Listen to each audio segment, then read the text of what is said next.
Alright guys, we're in chapter 13, section 4. We're doing the Pythagorean theorem, okay? The Pythagorean theorem is really a theorem that whenever you're using a triangle here and you know two sides of the triangle and you need to find the other one, this is what this formula is for, okay? So let's say if I knew what this side was and I knew what this side was, this formula would help me find what this side is. As the same, if I had this one, I could find this one, okay? That's just the way that it works. But what you need to know first, okay, is we're only going to use this formula when we have a right triangle, which this little box right here, it says that this little box right here means that this triangle has a 90-degree angle, okay, which in turn tells me that it is a right triangle. Okay, and each side of this little box, okay, or where the 90-degree angle is your legs. Okay, that's what part of the triangle is called. This is a leg. This is a leg. Okay, and the opposite part from the 90-degree angle is your hypotenuse. Okay, your hypotenuse. It's the long angle part right there. Okay. Opposite of the box, opposite of the 90-degree angle is the hypotenuse, okay? So, let's look at our equation, okay? So, our equation is c squared equals a squared plus b squared, okay? So, now, a and b are going to be legs, okay? A can be this leg, A can be this leg, B can be this leg, B can be this leg. It doesn't matter, okay? They're both legs. Now, your hypotenuse, which is opposite of the 90-degree angle, is always going to be the C, okay? That's never going to change, okay? So, let's look at example 1. A rectangle has sides 6 and 8 inches. How long is a diagonal, okay? So, the diagonal is what they're talking about, is how long is the C, okay? So, we have a 90-degree angle. It doesn't have the box here, but we know it because we can eyeball it and see. So, the hypotenuse is across from the diagonal, so we know that's C. So we got C squared, okay, equals A squared plus B squared. That's our formula. Now, like I said, it really doesn't matter which one we place as A or B, okay? It doesn't at all, okay? But up here, they said the one that was going up is our A, and the one going sideways is our B, so we'll do the same thing. So we got C squared equals A, we said is 6, is going to be 6 squared, plus 8, which is B. Okay, we're going to say 8 squared. So we got C squared equals 6 squared is 36, 8 squared is 64. Then they added them together, 36 and 64, and got 100, okay?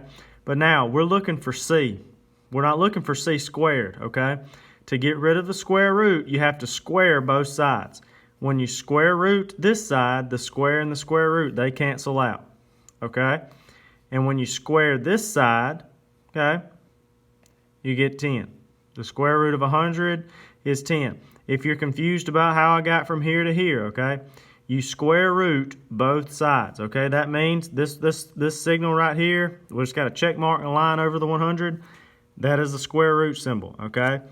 I squared this side with the C squared, okay? And this 2 and the square root cancel each other out. So we're just left with C. Then I took the square root of 100 from the other side and got 10. Okay? So let's look at example 2. Example 2 is just a tad bit different.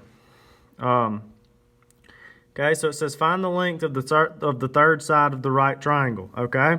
So our formula is always going to be C squared equals A squared plus B squared. Okay? So opposite of the 90 degrees, that's our hypotenuse. That is what? That's C. Okay, they've already given us C. Okay, so we write down 27 squared. Okay, A. Okay, there's where A is. They gave us A already. So we're going to put A squared in. So we're looking for what? We're going to be looking for A this time and not C. We can do that. That's fine. And then B is 25. Okay, so 27 squared is 729 equals, we're going to break down the A squared, 25 squared is 625, okay? So we have to get out of this, don't look at that, out of this equation that's above my finger, we have to get what by itself? We got to get A by itself, okay? So the first thing we can do is subtract 625 from both sides. We subtract it from this side, it cancels out. We subtract 729 minus 625, we get 104 equals A squared. Okay, once again, we're not looking for A squared, we're looking for A. So we square root this side, square root that side. The 2 and the square root cancel out. We get the square root of 104. The square root of 104 is 10.19, like that, okay? They get a decimal, and that's how you do that. Really simple. That's what the Pythagorean theorem is.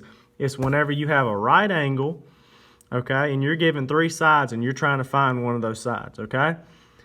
On page 679, you got problems 9 through 12.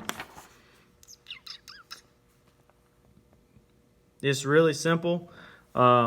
So the instructions say if in a right triangle, if A and B are the measures of the legs and C is the measure of the hypotenuse, okay? So make sure you read the directions, okay, so you understand what it says. So draw you a triangle every time. Draw side A, draw side B, and then make sure your hypotenuse is C, and then find for the missing angle, okay? Because in the question, it might give you A, it might give you B, okay? Make sure you know what you're solving for, okay? Good luck. Let me know if you need any help.